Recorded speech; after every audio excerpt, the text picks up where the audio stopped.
Highly conducting state of matter है plasma, मसला किसी को। चलो आ जाओ आगे चलते हैं। लो जनाब डेंसिटी आ गई। Is an iron object heavier than the wood than that of wood. अब मैं एक सवाल पूछता हूँ, सवाल कंप्लीट होने दो बच्चे। अगर आपके पास ये ग्लास देख रहे हो, इस ग्लास के साइज का एक ब्लॉक हो अंदर से फिल्ड लोहे का और दूसरा लकड़ी का, बताओ वजनी कौन होगा? लोहे वाला। और लकड़ी हल्की होगी, क्यों जी? जवाब दें इस चीज का भी।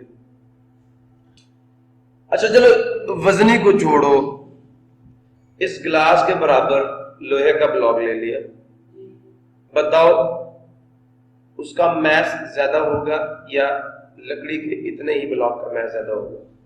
दोनों में चीज कौन सी सेम है? दोनों का वॉल्यूम सेम है। तो इसका मैस क्या है? लोहे का ज्यादा और लकड़ी का। जिसका वेट ज्यादा है उसका मैस भी क्या होगा? पार्टिकल ज्यादा होंगे ना। क्यों? अब तो मैंने बता ही दिया कि लोहे के इतने ही ब्लॉक का मैस लकड़ी के इसी साइज के ब्लॉक से ज्यादा आपको भी पता होता है, लेकिन ऐसा क्यों है? शुरू करते।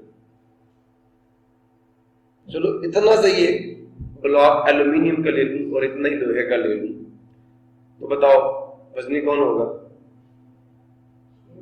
शीशे का ले लूं इतना, तुम उठा लोगे उसे? शीशा अगर इतना सा ब्लॉक ले लूं तो उसको उठा लोगे? क्यों? गौर से सुन लो, पीरियोडिक टेबल को देखो, सबसे ऊपर हाइड्रोजन, उसके नीचे कितने शेल्स हैं? 2। सोडियम में कितने? पोटाशियम में कितने? सुनते जा रहे हो? एटम का साइज बढ़ता जा रहा है। अब अगर मैं एक गिलास सोडियम का लूं तो बताओ सोडियम के एटम ज्यादा आएंगे इस गिलास में या पोटाशियम में? उसका साइज बड़ा है। चेरीज, एक गिलास देख रहे हो, इस गिलास में मैं चेरीज डालूं और माल्टे डालूं, बताओ चेरी से ज्यादा आएंगी या माल्टे? अभी भी नहीं समझ। बच्चे डिफरेंट सब्सटेंसेस के पार्टिकल्स जो हैं उनके दरमियान में डिस्टेंसेस भी क्या होते हैं? इंटरमॉलिक्यूलर फोर्सेस क्या होती हैं? डिफरेंट होती हैं। उन इंटरमॉलिक्यूलर फोर्सेस के डिफरेंट होने की वजह से किसी सब्सटेंस के बहुत ज्यादा एटम बहुत थोड़ी सी स्पेस में आ जाते हैं। जब बहुत ज्यादा एटम बहुत थोड़ी सी स्पेस में आएंगे तो भाई उसका मैस थोड़े से का मैस क्यों होगा? बहुत नहीं समझे? अभी भी नहीं समझे? समझ आया? उसके जिन जिन सब्सटेंसेस के, पहली बात एटम्स का मास ज्यादा है और फिर एटम्स भी छोटे हैं। लोहा atomic number 26, mass number 56, aluminium atomic number 13, mass number 26। अब एल्यूमिनियम के 2 एटम भी इकट्ठे होना तो फिर भी मास लोहे के 1 एटम के बराबर नहीं है। अभी भी नहीं समझे? अभी भी नहीं समझे? समझ आ रहा? कुछ दिमाग में आ रहा नहीं आ रहा? एल्यूमिनियम के 3 एटम्स तराजू के एक पलड़े में रख दो और लोहे का 1 एटम जो है अप्रोक्सीमेटली लेवल हो जाएगा। 26 तो 2 से 46 और 56 में कितना फर्क है? 10 यूनिट्स का भी फर्क है। नहीं समझे? नहीं समझे? एल्यूमिनियम के 2.5 एटम, चलो मैं कह देता हूं, एक पलड़े में और दूसरे पलड़े में लोहे का 1 एटम, अप्रोक्सीमेटली बैलेंस हो जाएगा। 10 13 13 ना, तो एल्यूमिनियम का आधा एटम काट के डाल दो, 2.5 एटमों का साइज लोहे का 1 एटम। अब एल्यूमिनियम के 2.5 एटम रखोगे तो साइज बढ़ेगा नहीं बढ़ेगा? उन्हें ज्यादा जगह चाहिए, लेकिन मास लोहे के 1 एटम के बराबर है। अब लोहे के एटम का साइज दी और पार्टिकल उसमें ज्यादा, अभी भी नहीं समझ रहे? समझ आ रहा ना?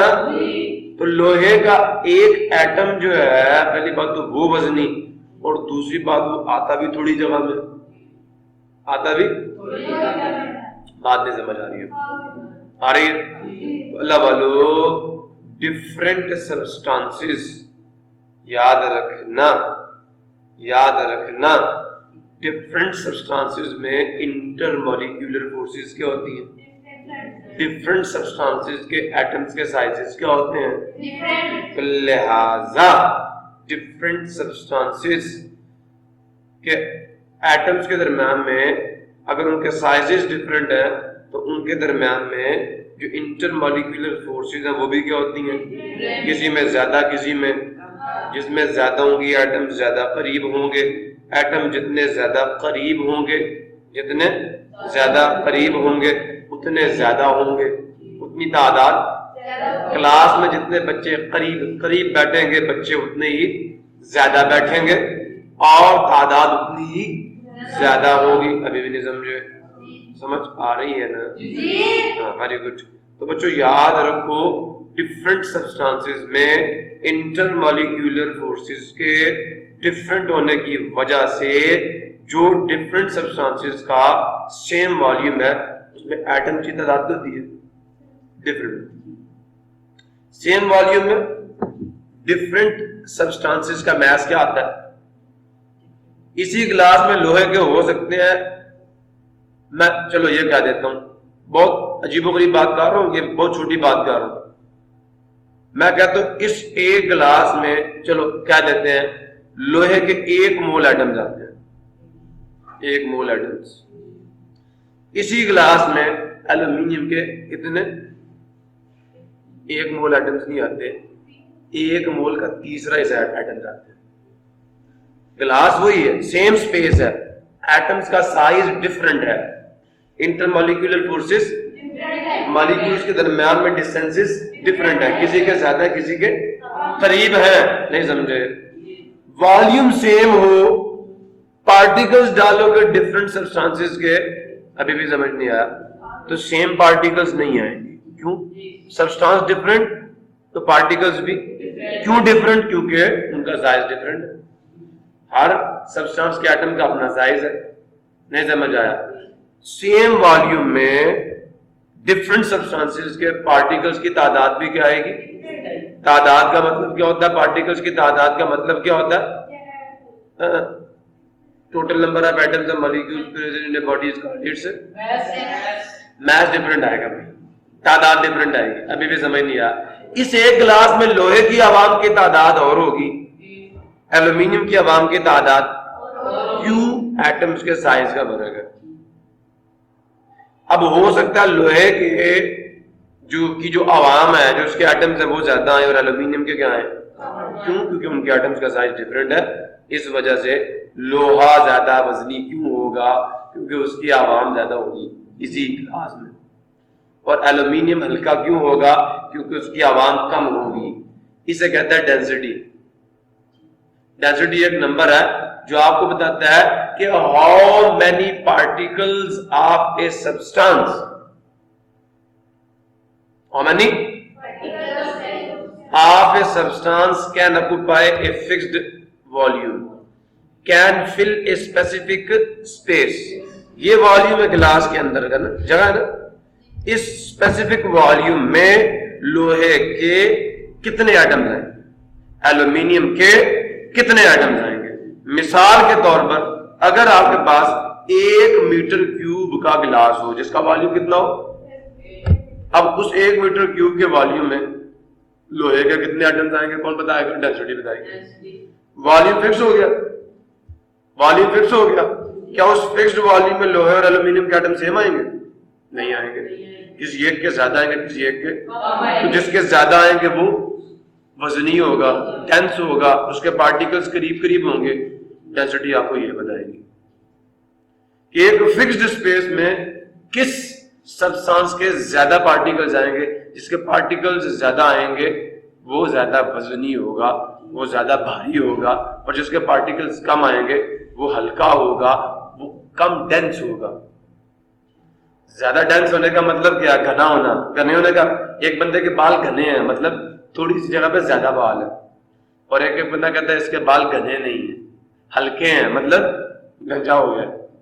नहीं समझ आया? डेंस का मतलब घना। तो लोहा जो है उसके बहुत ज्यादा पार्टिकल्स थोड़ी सी जगह में आ जाते हैं, तो मैथ ज्यादा हुआ नहीं हुआ? बोलते नहीं। लोहा भारी है लकड़ी के मुकाबले में, तो मतलब ये है लोहा ज्यादा डेंस है लकड़ी के मुकाबले में। क्यों? वो जो सेम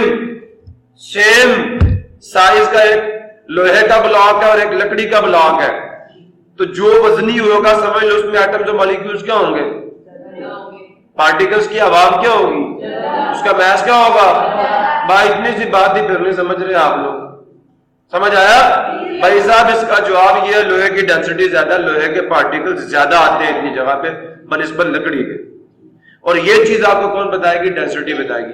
अगर मैं ये कह दूं कि लोहे की डेंसिटी लकड़ी के मुकाबले में ज्यादा, तो जो बहुत कम जगह में सेम वॉल्यूम में अगर हम लोहे के पार्टिकल्स भी डालें लकड़ी के पार्टिकल्स भी डालें तो लोहे के ज्यादा है कि लकड़ी के? लोहे के पार्टिकल्स करीब करीब है बनिस्बत किसके? लकड़ी के। अभी भी नहीं समझे? नहीं समझे? डेंसिटी आपको क्या बताएगी? बताओ। एक फिक्स्ड स्पेस में किस सब्सटेंस का मैस ज्यादा होगा और किसका? जिसका मैस ज्यादा होगा फिक्स्ड वॉल्यूम में। ग्लास ही है, इसमें डालो पानी, कितने पार्टिकल्स? लिख लो। डालो लोहा, कितने पार्टिकल्स? लिख लो। नहीं समझ आ? डालो एल्यूमिनियम, लिख लो कितने पार्टिकल, मतलब मास लिख लो। इस ग्लास में लोहे का कितना मास आया? पार्टिकल्स यार, मास मास मास, नंबर ऑफ एटम्स। नहीं समझ आया? तो नंबर ऑफ एटम्स किस सब्सटेंस के इस फिक्स्ड वॉल्यूम में कितने आ रहे हैं? डेंसिटी आपको ये बताएगी कि हाउ मेनी या how much mass of a substance occupies the fixed space. एक फिक्स्ड स्पेस में किस सब्सटेंस का कितना मैस आता है? नहीं समझ आया? जिसका ज्यादा आता है वो ज्यादा डेंस है, जिसका कम आता है वो।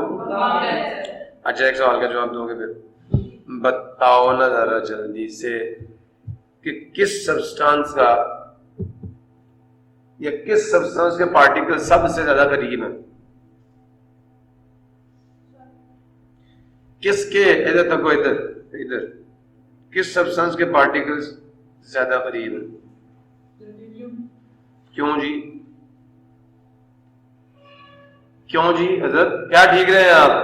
क्योंकि प्लाटीनियम की डेंसिटी सबसे ज्यादा है। कितनी? 21,500 किलोग्राम। गौर से सुनो, 21,500 किलोग्राम। एक ब्लॉक एल्यूमिनियम का हो जिसकी हाइट कितनी है? 1 मीटर। जिसकी लेंथ कितनी है? 1 मीटर। जिसकी विड्थ कितनी है? 1 मीटर। जिसकी हाइट कितनी है? 1 मीटर। उसके अंदर एल्यूमिनियम के 21,500 किलोग्राम मौजूद होते हैं। प्लाटीनियम के, सॉरी प्लाटीनियम। उसी ब्लॉक, उसी साइज का ब्लॉक, उसी वॉल्यूम का ब्लॉक अगर आप लोग किसका ले लें? आयरन का, उसमें 7,900 किलोग्राम होते हैं। बताओ कितना फर्क पड़ा? कहाँ 21,500 केजी और किधर 7,900 केजी। जिसका मतलब एल्यूमिनियम के एटम से बहुत ही करीब बहुत डेंस है। जैसे मैं आपसे पूछूं, शहद देखा है ना कभी? नहीं देखा या खाया? अच्छा ठीक है, देख भी लेना कभी, ठीक है? अच्छा चलो ठीक है, तेरी मान लेता हूं। देख कर खाया ना? हाँ, तो ऑब्जर्व भी किया करो ना पुत्र। शहद एक गिलास में डाल दो, दूसरे गिलास में क्या डाल दो? पानी। वही शहद सोच के बताना, गाढ़ा के पानी? अच्छा, एक बंदा मेरे घर दूध देने आता था, ठीक है? एक दिन वो शहद भी ले आया, नहीं समझ आया। वो शहद ले आया और मैंने कहा यार तू शहद भी ले आया, ये शहद कैसे 1 किलो देगा? समझ आया? तो बंदे ने कहा जी दे दूं 1,000 रुपया। अच्छा चलो ठीक है दे जा। मैंने कहा खालिस है ना? कहता हाँ खालिस है। मैंने कहा दे दे। अब उसके पास जो दूध डालने वाला मग होता है, मुझे जब वो दूध देता है ना तो ये फुल भर के देता है। कहता 1 kg हो गया। इसके ऊपर लगे होते हैं गोल गोल निशान लगे होते हैं ना, नहीं समझे? इस तरह के 4 निशान लगे होते हैं उसके ऊपर। तो एक पाव चाहिए तो नीचे वाले निशान पे, 2 पाव चाहिए तो ऊपर, 3 पाव तो 4 पाव। अब तो मैं पूरा किलो हो गया, अभी भी नहीं समझे। मैंने शायद लिया तो उसने सिर्फ नीचे वाले निशान तक भरा और डाल दिया। कहते 1 किलो हो गया। मैं क्या बात कर रहे, फुल भर के दे, 1 किलो हो गया। दिमाग खराब है तेरा? क्या वो ठीक कह रहा है, गलत कह रहा है? आज फिजिक्स किस बोली बोल के बताओ, शहद में और दूध में क्या फर्क है? दूध देता है तो फुल भर के कहता है इतने दूध को 1 kg दूध। वैसे ये लीटर है, 1 लीटर दूध जो है, क्योंकि डेंसिटी जो है ना, डेंसिटी 1 लीटर दूध का मैस पता कितना होता है? 1 kg।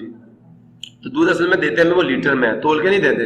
हम कहते हैं 1 किलो दूध देते तो वो हमें ये भर के दे देता है। असल में वो 1 लीटर दूध है, तो उसकी, सुन रहे हो, तो 1 लीटर वॉल्यूम हो ना दूध का, तो बच्चे उसका मैस कितना होगा? 1 kg।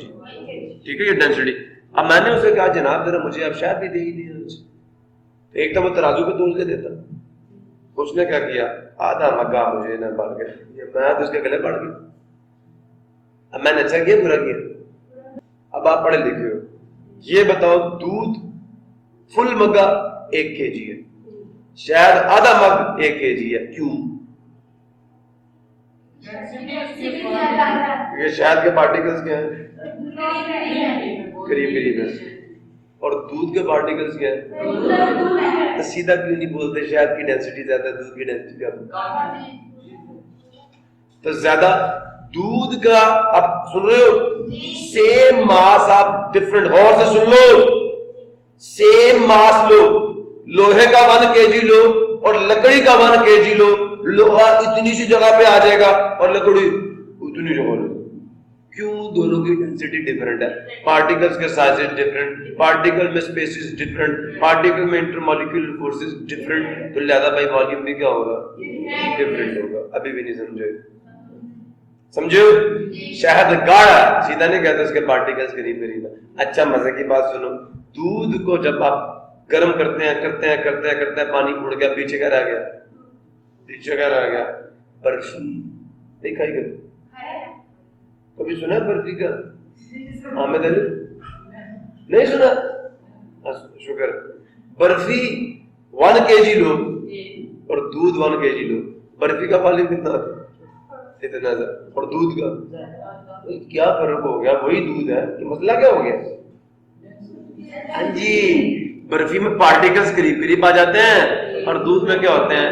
दूर दूर होते हैं, दूर होते हैं। इसलिए दूध की डेंसिटी जो है वो कम है।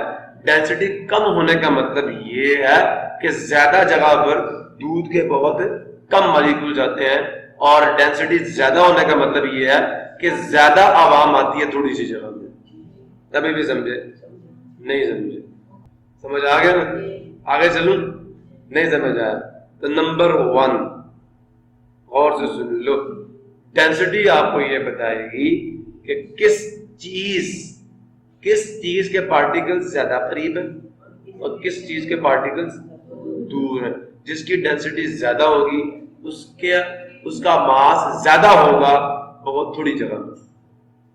पार्टिकल डेंस का मतलब गहरा होना, घना होना, गाढ़ा होना। ये गाढ़ेपन के बारे में आपको बता दी है।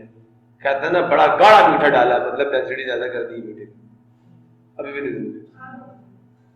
अब चलूं आगे। शहद के पार्टिकल्स करीब करीब होते हैं, ठीक है, थोड़ा सा शहद 1 किलो के बराबर आ जाएगा, ज्यादा नहीं, थोड़ा सा शहद 1 किलो के बराबर हो जाएगा, क्योंकि उसके पार्टिकल्स करीब करीब है तो बहुत ज्यादा पार्टिकल्स आ जाएंगे, ठीक है, थोड़ी सी जगह पे बहुत ज्यादा पार्टिकल्स आ जाएंगे। तो आप समझ आया नहीं है? जैसे हलवा ना, लोग कहते हैं हलवा वजनी होता है रोटी के, क्यों? उसकी डेंसिटी ज्यादा है तो थोड़ा सा खा के पेट भर जाता है।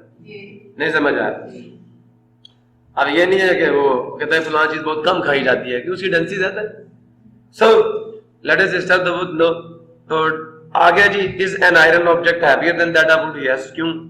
आपका बंदा पूछ ले, आप कहते हैं नॉट नेसेसरी, ऐसा जरूरी नहीं है। It depends upon the quantity of iron.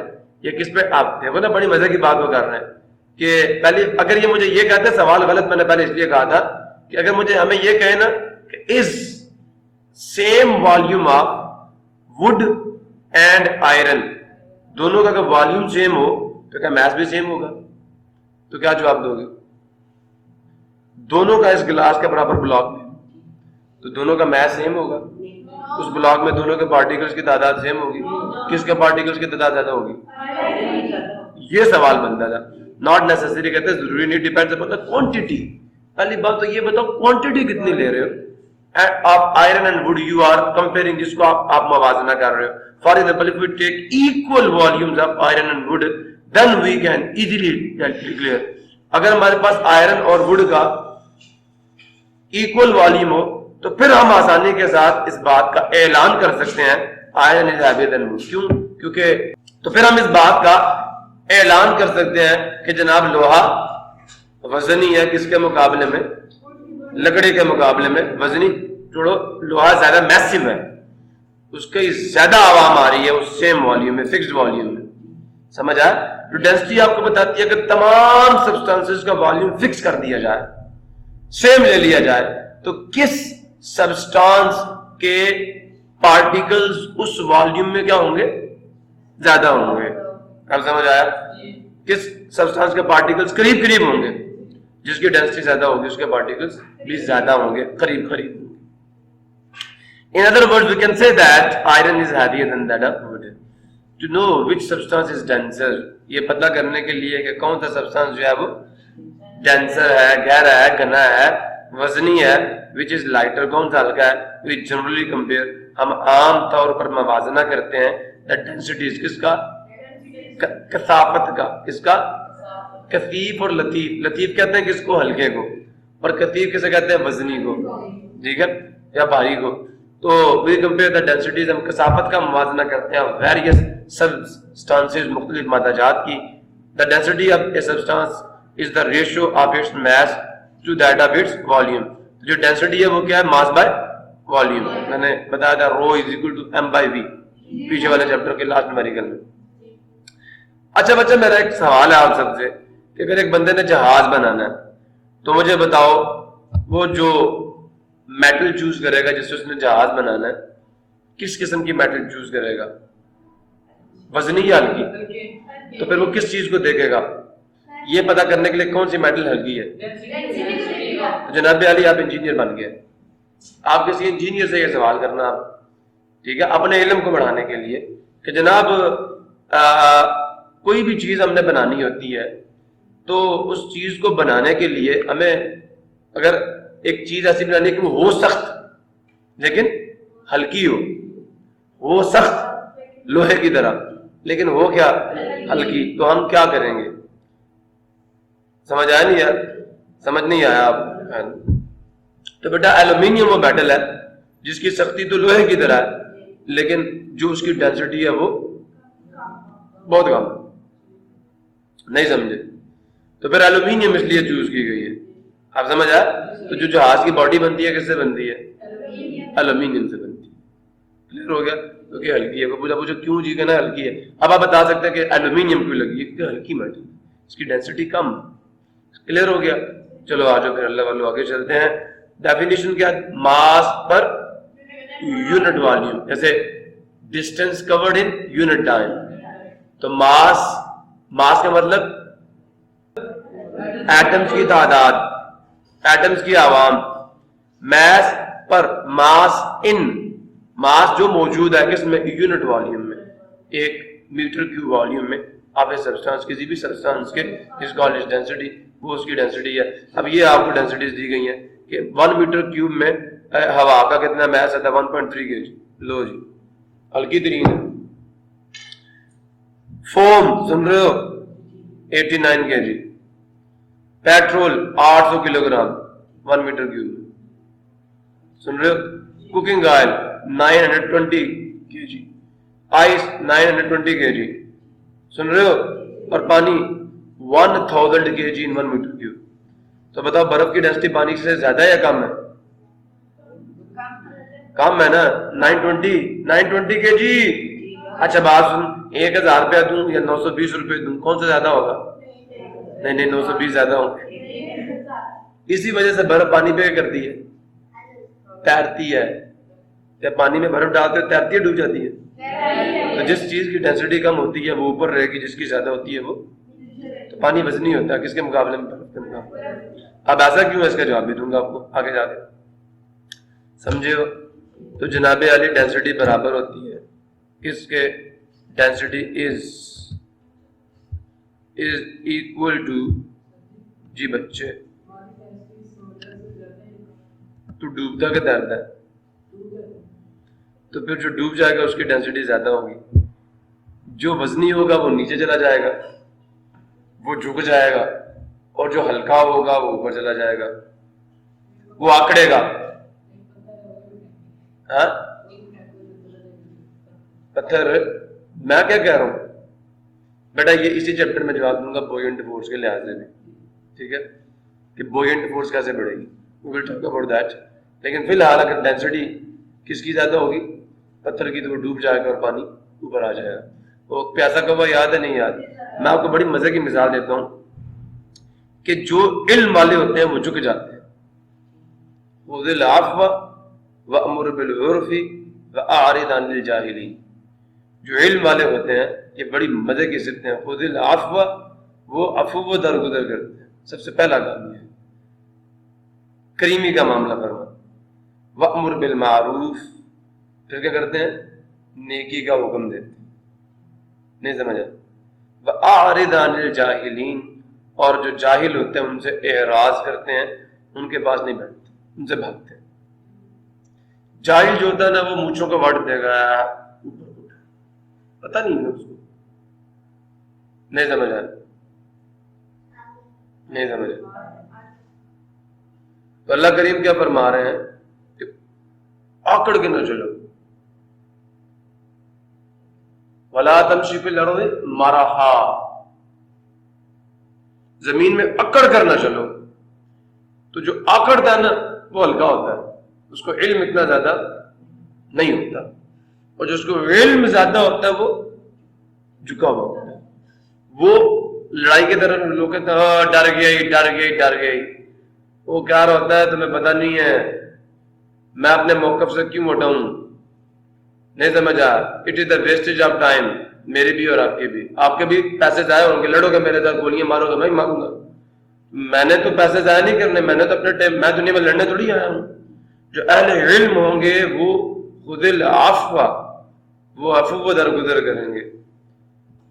वअमुर bill मारूफ, नेकी का हुक्म देंगे। वअरिद अनिल जाहिलीन, लोग कहेंगे पागल हो गया, जाहिल कहेंगे पागल हो गया, नहीं समझ आया। सो डेफिनेशन क्या है? Mass per unit volume of a substance is called its, ये उसकी कसाफत होगी। अभी भी समझ नहीं आया कि कितनी तादाद आ रही है किसी सब्सटेंस के एटम्स की यूनिट वॉल्यूम में। एक बॉडी कितने मीटर्स कवर कर रही है यूनिट टाइम में, उसकी स्पीड है, इधर density. SI unit of density is kilogram per metre cube, ये है यूनिट। मास ऊपर kg, वॉल्यूम नीचे मीटर क्यूब, ऊपर जाके पर मीटर क्यूब हो गया। We can calculate the density of a material, मैंने पीछे भी कैलकुलेट की थी इस फॉर्मूले को यूज करके। तो we can calculate the density of a material, हम किसी भी मादे की जो डेंसिटी है उसे मालूम कर सकते हैं, हम उसका पता लगा सकते हैं। कैसे लगा सकते हैं? इफ इट्स मास इज, अगर उसका मास हमें पता हो और उसका वॉल्यूम हमें, for example the mass of 5 litre of water is 5 kg। अब मानिए कि 5 लीटर का मास कितना? 5 है, ठीक है। तो इस density can be calculated by putting the value in the above equation. तो ये 5 kg पर लीटर आ जाएगा, 5 kg पर लीटर, या 5 kg को 5 से डिवाइड करोगे तो 1 kg पर लीटर आएगा। वॉल्यूम कितना है? 5, नीचे आ गया। मास कितना है? 5, ऊपर आ गया। 5 से 5 का आंसर कितना आ गया? 1 kg पर लीटर। 5 kg पर लीटर नहीं, 5 kg इन 5 लीटर, मतलब 1 kg इन 1 लीटर। अब मजे की बात यह है, अल्लाह वालों, 1 लीटर का याद है, मैंने ये फार्मूला प्रूव कराया आपको बीच वाले चैप्टर में। 1 लीटर में, याद रखना 1 लीटर 1 मीटर क्यूब का 1000वां हिस्सा, 10 रेज्ड टू द पावर -3, मतलब मीटर क्यूब को 1000 हिस्सों में डिवाइड करो, उनमें से एक हिस्सा क्या होगा 1 लीटर होगा। अभी भी नेगेटिव पावर है ना, तो डिवाइड करेंगे 5 लीटर में, फिर कितना आ जाएगा, दोनों साइडों को 5 से मल्टीप्लाई कर लो। अब डेंसिटी निकाली, मैंने वॉल्यूम को पहले मीटर क्यूब में चेंज किया, तो 5 kg ऊपर रखा, इसको नीचे रखा, 1000 ऊपर जाएगा, 5 से 5 कट जाएगा, तो 1000 kg पर मीटर क्यूब। नहीं समझ आया ये बच्चे, अभी भी नहीं समझे? मैंने कहा था 1 मीटर क्यूब में 1000 लीटर होता है, तो उधर जाके ये फार्मूला बन जाएगा। अब डेंसिटी इक्वेशन, कौन सी इक्वेशन? तो बच्चे डेंसिटी किसके बराबर होती है? वॉल्यूम के। अब मैंने अगर मास निकालना तो वॉल्यूम डेंसिटी से मल्टीप्लाई हो जाएगा, वॉल्यूम निकालना तो डेंसिटी नीचे आके डिवाइड हो जाएगी। सुन रहे हो? तो ये डेंसिटीज आपको गिवन है। अब इसमें कौन वजनी है? कोई पूछे लोहा वजनी होता है या तेल, चेक कर लेना जिसकी डेंसिटी ज्यादा वजनी है। अब ये आपको बता रहे हैं कि 1 मीटर क्यूब कितने लीटर है? 1000 लीटर। 1 लीटर मीटर क्यूब का 1000वां हिस्सा, 1 सेंटीमीटर क्यूब कितना होगा? 10 लाखवां हिस्सा 1 मीटर क्यूब का। तो क्या आ गया? 1000 kg पर मीटर क्यूब बराबर होगा 1 ग्राम पर सेंटीमीटर क्यूब के। अगर 1000 किलोग्राम पर मीटर क्यूब आपके पास हो, 1000 किलोग्राम पर मीटर क्यूब आपके पास हो, आप उसे कन्वर्ट करें किसमें? ग्राम पर सेंटीमीटर क्यूब में, तो क्या करोगे? देखें, कन्वर्ट करें। लो जी, गौर से सुनना। रो डेंसिटी कितनी दे दी? 1000 kg पर मीटर क्यूब, हमें ग्राम पर सेंटीमीटर क्यूब चाहिए, ऐसा ही है। मीटर को सेंटी में चेंज करेंगे, किलो को ग्राम में चेंज करेंगे। तो पहले बच्चे किलो की वैल्यू पुट करो, 10 raised to power 3, 1000 multiply 1000 kilo की जगह आ गया gram, as it is, bracket डाल दी, अंदर लिख दिया सेंटीमीटर, ऊपर डाल दिया पर मीटर क्यूब, ऐसा ही था। अल्लाह वालों, सेंटी की वैल्यू पुट करो माइनस, भाई नहीं ये मीटर था, मैंने सेंटी डाल दिया, गलत हो गया ना, ऊपर मीटर है ना भाई। तो अब मैंने यहाँ पे क्या लाना था? सेंटी। तो 10 की पावर -2 खुद से डाला और +2 भी खुद से डाला, ये तो बन जाएगा क्या? Centi. 10 raised to the power 6 डाल दो, gram, multiply 10 raised to the power 2, ये बन गया सेंटी, साथ आ गया मीटर, ठीक है, और पर क्यूब, ठीक है। अल्लाह वालों, अब इसको अप्लाई करो तो 10 raised to the power -6 grams, 2 multiply -3 आ जाएगा और सेंटीमीटर पर क्यूब आ जाएगा। अब क्या आया? 10 raised to the power 6 grams, 10 raised to the power -6, सुन रहे हो? Centimetre cube per centimetre cube, ठीक है।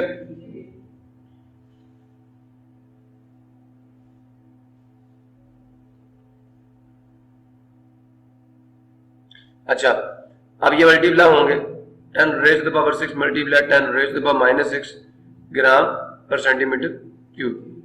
क्लियर हो गया बच्चे? ये ग्राम इधर बाहर लिखा हुआ ऐसा चल रहा है, किलो का है, ये किलो की वैल्यू पुट की थी, ठीक है। अभी भी नहीं समझे? Power at 10 raised to the power 6 -6 gram per centimetre cube. अब ये 10 की पावर 0 कितना होता है? 1 होता है, सुन रहे हो?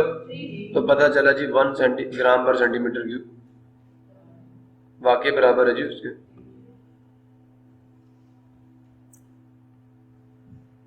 नहीं समझ आया? The mass of 200 centimeter cube of a stone is 500 grams। 200 centimetre math दे दिया, वॉल्यूम दे दिया, मैथ बटा वॉल्यूम डेंसिटी होती है, वैल्यू पुट की, आंसर आ गया। कहते तो कर देते, चलो अब ये लो। अर्थ एटमॉस्फेयर, जमीन की जो फिजा है। अच्छा, एटमॉस्फेयर की डेफिनेशन क्या है जी? बोलिए। सो एटमॉस्फेयर की डेफिनेशन और से सुनो। एन इनवेलप ऑफ गैसेस, क्या गैसेस का एक गिलाफ,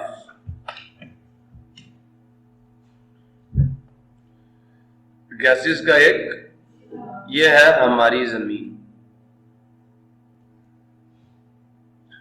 अल्लाह वालों, इसके गिर्द एक गिलाफ है गैसों का, जिसमें हम लोग सांस लेते हैं। और इसमें क्या है? ऑक्सीजन है, नाइट्रोजन है, कार्बन डाइऑक्साइड है, वाटर वेपर्स हैं, डस्ट पार्टिकल्स हैं, and many more things etcetera.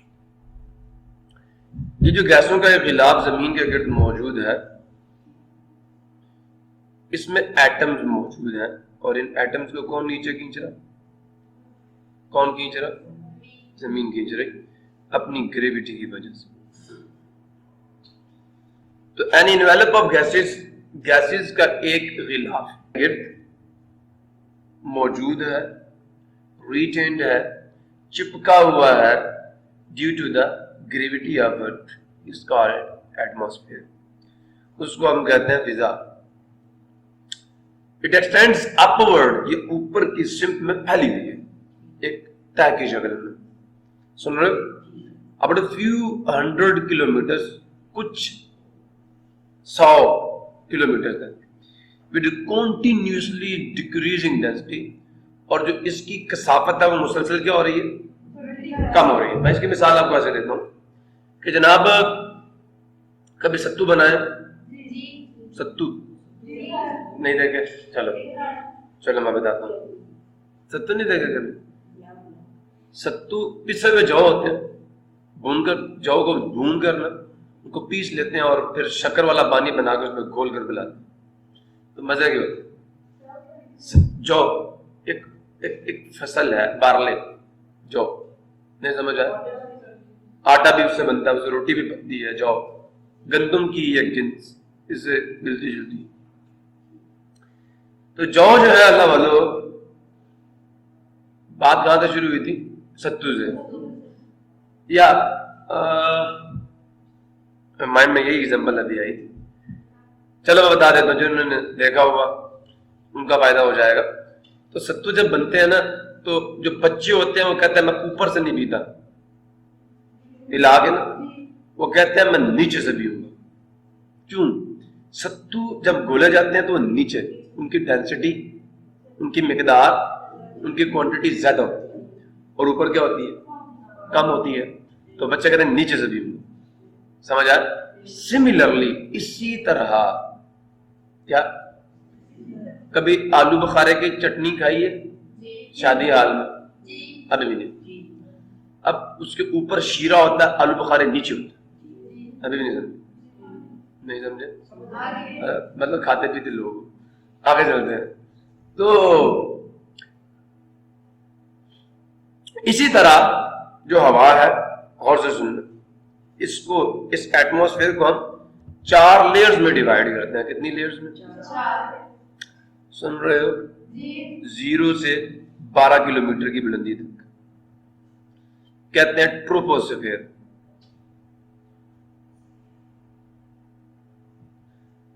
12 kilometre, ठीक है?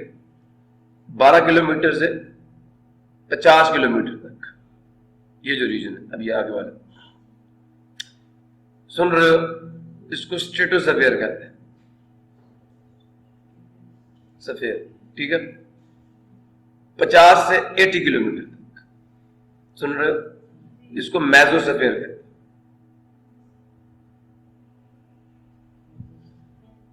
Eighty kilometre meso, meso MESO sphere.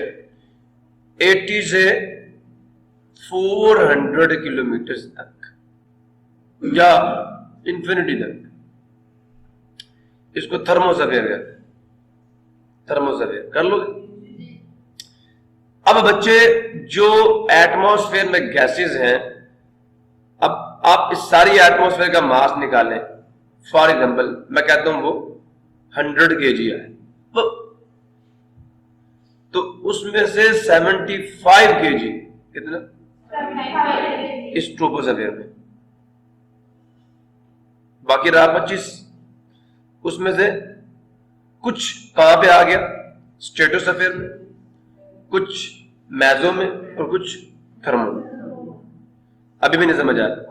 अब उस 25 का अप्रोक्सीमेटली 15 kg जो है, पीछे बचा 10। ये किसमें है, स्ट्रेटोस्फीयर में, यहां पे ओजोन होती है। क्लियर हुआ। अब इस 10 का भी 7 kg किसमें है, मेसो में है, और बाकी 3 kg के करीब कहां पे है, थर्मोस्फीयर में। तो ज्यादातर कंटेंट ट्रोपोस्फीयर में बादल बनते हैं, जहाज उड़ते हैं, मौसमी तब्दीलियां। ट्रोपो का मतलब ये वेरिंग चेंजिंग, ये तब्दील होती रहती है। इसमें बारिश भी होती है, ठंड भी होती है, सर्दी भी होती है, गर्मी भी, आप समझ आए, और हम इसमें रहते हैं। तो जो आपकी एटमॉस्फेयर है, इसकी जो डेंसिटी है 12 किलोमीटर के अंदर पार्टिकल्स बहुत ही बोलते नहीं है। अब इसकी मिसाल मैं ऐसे देता हूं, गौर से सुनो। क्या हुआ, अल्लाह ही रहम करे इन लोगों, आपने बोरियां रखी हुई है, सुन रहे हो, यूं कर, और इनके अंदर आपने हवा भरी हुई है, सुन रहे हो। कभी बिस्तर रखे हैं एक दूसरे के ऊपर? अच्छा, चलो ये ऐसे कर लेते हैं। जो ऊपर सबसे बिस्तर पड़ा होता है ना, फूला हुआ होता है, ऐसे कर लो, मोटा। जो उसके नीचे होता है वो थोड़ा सा इचका होता है, जो उसके नीचे होता है बेचारा थोड़ा सा, और जो उसके नीचे होता है वो थोड़ा, और जो उसके नीचे होता है वो ऐसा ही है। यही हाल आपकी एटमॉस्फेयर का, कि जो सबसे निचली लेयर्स होती हैं उनमें पार्टिकल्स क्या होते हैं, करीब होते हैं, डेंसिटी क्या हो जाएगी, ज्यादा हो जाएगी। जूं ऊपर जाते जाओगे, जो 1 मीटर क्यूब में पार्टिकल्स आएंगे वो क्या हो जाएंगे, कम होते जाएंगे। तो जो निचली चीज होगी, क्यों करीब ऊपर वालों के वजन की वजह से, क्योंकि ऊपर वजन बढ़ता जा रहा है। नहीं समझ आ रहा। जूं नीचे जाते जाओगे, अब देखे ना, ये एक लेयर है, इस पर एक और है, इस पर एक और है, इस पर एक और है, तो जो सबसे नीचे है, जो सबसे नीचे है, सबका वजन तो उस पे है, उसके पार्टिकल सबसे ज्यादा करीब होंगे, समझ आया, उसकी डेंसिटी सबसे ज्यादा होगी, और इन सबका बोझ बर्दाश्त करेगी, समझ आया। फिर जो ऊपर जाते जाओगे डेंसिटी कम होती जाएगी, पार्टिकल्स दूर होते जाएंगे। अब भी समझ नहीं आया, किसकी वजह से, वजन की कमी की वजह से। इसके ऊपर वजन थोड़ा कम हो गया, इस पे और कम हो गया, इस पे और कम हो गया, इस पे और कम हो गया, पार्टिकल्स बढ़ते हैं ना ऊपर। नहीं समझ आ रहा, क्लियर हुआ? सोलह वालों, यही वो कह रहे हैं कि earth atmosphere x tends upward a few 100 kilometres, कुछ 100 किलोमीटर तक ये फैली हुई है, कॉन्टिन्यूसली डिक्रीजिंग डेंसिटी के साथ। जो गिलाफ है ना गैसेस का, ये ऊपर की सिम्त में फैला हुआ है, जमीन के गिर्द, ऊपर की सिम्त हर तरफ है, ठीक है। तो जो आप इसमें ऊपर की जानब जाते हैं, डेंसिटी मुसलसल कम होती है ना बच्चे। Nearly half of its mass is between sea level and 10 kilometre, मैंने यही कहा था। 75% मैस ट्रोपोस्फीयर में 0 to 12 किलोमीटर के अंदर 75% मैस आ जाता है एटमॉस्फेयर। एटमॉस्फेयर में जो गैसेस का मैस है ना, उसका 75% किधर आ जाता है, 0 से 12 किलोमीटर के अंदर, बाकी पे 25% ऊपर। अभी भी नहीं समझे? तो समुंदर के लेवल और उससे ऊपर 10 किलोमीटर के अंदर मैक्सिमम जो मैस ऑफ एटमॉस्फेयर है वो कवर होगा। क्यों?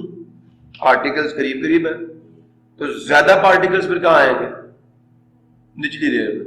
आप समझ आ रहे? ऊपर से प्रेशर बढ़ रहा है ना, तो ज्यादा पार्टिकल्स निचली ट्रोपोस्फीयर में आएंगे, फिर स्ट्रेटोस्फीयर में आएंगे, फिर मेसो में आएंगे, फिर थर्मो में आएंगे।